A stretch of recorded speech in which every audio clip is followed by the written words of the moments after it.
Bene data bakundwa b'umwami Yesu Kristo, mwese abakurikira izi nyigisho tubahaye ikaze mu biganiro bya Saveur Divine. Ibi biganiro mu bitegurirwa n'abavugabutumwa bwiza batandukanye, akaba ari umuhamagaro ugendera ku ijambo ry'Imana byanditse mu gitabo cy'ubutumwa bwiza uko bwanditswe na Matayo ibice 24 umurongo wa 14. Kandi ubutumwa bwiza bw'ubwami buzigishwa mu isi yose ngo bube ubuhamya bwo guhamiriza amahanga yose, nibwo imperuka izahera ko ize. Ibi biganiro mubikurikira ku channel ya YouTube yitwa Saveur Divine. Tubifurije kugubwa neza. Imana Data ari nayo So ibaha umugisha.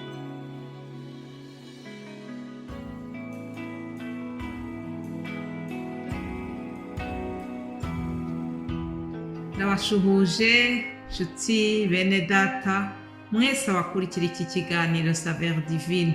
Amahoro ya Imana nabe muri mwe. Ndizera yuko muri amahoro aho muherereye mu bihugu bitandukanye. Imana itugiriye neza kuko itwongereye uyu munsi wo kuwa gatatu. Reka tuwubemo tunezerewe. Imana ibaha umugisha mwebwe mwese abakurikira iki kiganiro. Ndizera yuko mukomeje gufashwa n'ibyo tubasangiza. Ndashima Imana cyane kuko umunsi w'ejo, ku mugoroba w'ejo hashije, hari bene data abo twashoboye kubana, hari abari muri Norvège, hari abari muri Etats-Unis, hari abari i Bujumbura, n'abandi bari hano muri Belgique, hari n'uwo nabonye wari wavuye muri Congo RDC. Hanyuma twese twagifashe akanya ko gusangira, duhana ubuhamya, nuko dushima Imana kubw'iki gikorwa cya Saveur Divine. Imana rero ibaha ubugisha mwebwe mwese abafashe uwo mwanya kugira ngo muze tubane, muze dusangire, duhane ubuhamya. Ni byiza yuko nk'abana b'Imana tugira akanya ko kugira ubusabane, kugira ngo mutazajya mukomeza kumva abantu bamwe mutanabona mu buryo bufatika. Ariko umunsi w'ejo, umugoroba w'ejo, twararebanye amaso ku maso, duhana ubuhamya. Ni ukuri icyo kintu nagishimiye Imana cyane. Mukomeze rero muhabwe umugisha aho muherereye, kandi Umwuka Wera akomeze abaganirize, Umwuka Wera akomeze kubakundisha iby'ijuru. Haleluya. Dukomeje rero ya gahunda yo gusangira ibyerekeranye no gucungurwa kwacu. Reka dusome muri Matayo 27:57. Handitse ngo Yosefu ahamba Yesu. Nuko nimugoroba haza umuntu w'umutunzi wo muri Arimataya witwaga Yosefu, kandi nawe yari umwigisha wa Yesu. Uwo ajya kwa Pilato asaba intumbi ya Yesu, maze Pilato ategeka ko bayimuha. Yosefu ajyana intumbi, ayizingira mu mwenda w'igitare wera, ayishyira mu mva y'eshya iyo yakorogoshoye mu rutare, abirundurira igitare ku munwa w'imva, aragenda. Imana idufashe.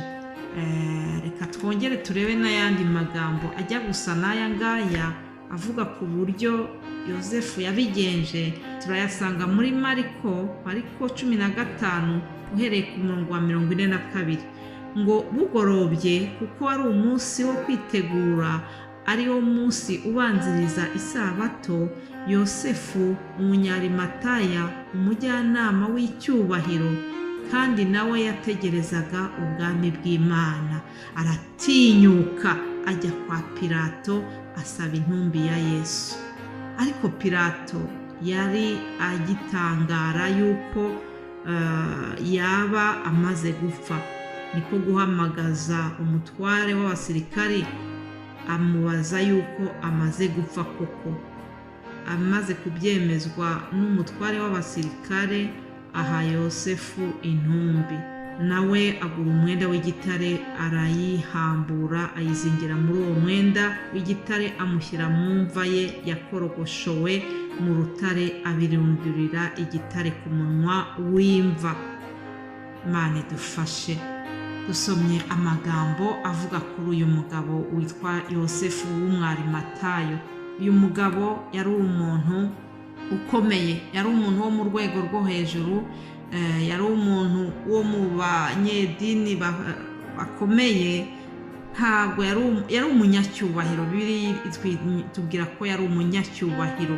Mbese uyu mugabo namugereranya na wa wundi Nikodemu wagiye kureba Yesu mu ijoro yihishe.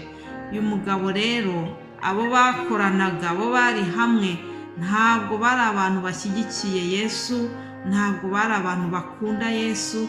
Ni ukuvuga ngo Yosefu w'Umwarimatayo yari ari muri bo, atandukanye nabo. Yari azi neza yuko ari abantu bapinze Yesu, ari abantu batishimiye ibitangaza n'imirimo Yesu yakoze, ndetse ari mu bantu babandi bagambaniye Yesu ye. Ariko Yosefu we atandukanye nabo. Ijambo ryatubwiye ngo Yosefu aratinyuka, yaratinyutse ajya kwa Pilato, ajya gusaba umurambo wa Yesu mu gihe gikomeye, mu gihe abigishwa be ba Petero, ba Yohana na bariya bose tuzi cyane bavugwa bagendanye na Yesu, bariya bose bari bamaze gutinya, babivuyemo, bamaze kugenda. Ariko Yosefu we aratinyuka. Ni ukuvuga ngo hahandi rwari rukomeye, hahandi byari biteye ubwoba, hahandi abandi bose bari bahunze, niho Yosefu yabereye intwari. Aratinyuka ajya gusaba umurambo wa Yesu. Nuko ijambo ryatubwiye yuko Pilato yatangajwe nuko Yesu ngo yaba yapfuye. Mu by'ukuri, mu bisanzwe abantu babambukaga ku musaraba hamaraga amasaha menshi mbere y'uko bava mu mwuka. Nuko rero Pilato atangajwe nuko baje kumusaba umurambo wa Yesu, arabanza atuma umutware w'abasirikari ngo arebe neza, abanze arebe neza yuko Yesu yashize mu mwuka. Bene data, urupfu rwa Yesu rwari urupfu rudasanzwe. Nubwo bamubambye bazi yuko ari bumara amasaha menshi amanitse hariya hantu, ariko ntabwo ariko byagenze. Yahise ashira mu mwuka, bigera naho Pilato bimutangaza. Kubera iki? Ntabwo umwana w'Imana yari gupfa nk'uko abandi bapfa. Oya, umwana w'Imana habayeho diferanse, habayeho itandukaniro hagati y'abandi bajya babambwa. We yahise ava mu mwuka. Kubera iki? Kubera yuko yari umwana w'Imana, ari umuntu udasanzwe. Haleluya. Ko rero uyu mugabo Yosefu yakoze ibintu byiza cyane.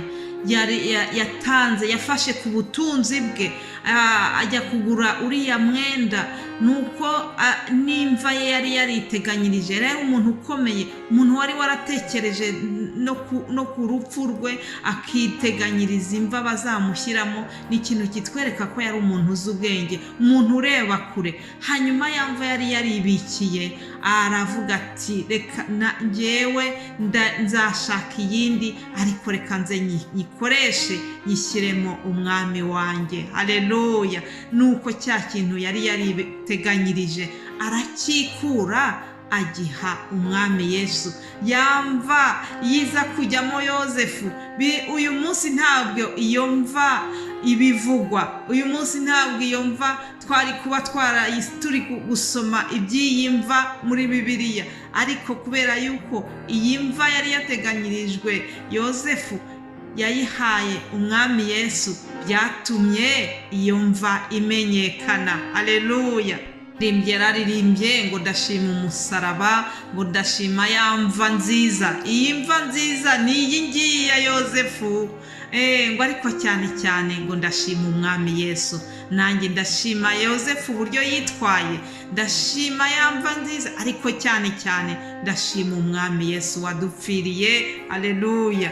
Mu gihe gikomeye Yosefu yabaye umwizigirwa. Mu gihe gikomeye Yosefu yatanze ku butunzi bwe, atanga imva ye, ndakeka ko yari yarayiguze amafaranga menshi, ariko ntiyareba kuri ibyo, ntiyareba yuko abo bari kumwe bashobora no kumwirukana mu kazi yari arimo. Oya, ibyo byose ntiyabirebaho, ahubwo icyo yarebye ni ukubahiriza, ni ukwerekana urukundo yari afitiye umwami Yesu. Icyama natwe tukaba abantu biyemeza, icyama natwe tukaba abantu bajya baseruka aho rukomeye, bakavuga bati ngomba guhamya umwami wanjye uko byagenda kose. Ntabwo yatinye kwerekana yuko akunda Yesu mu gihe abandi bari babivuyemo, ariko we abigumamo. Ni mu mpere Imana icyubahiro, kandi mureke tujye tuba abantu biyemeza, tujye tuba abantu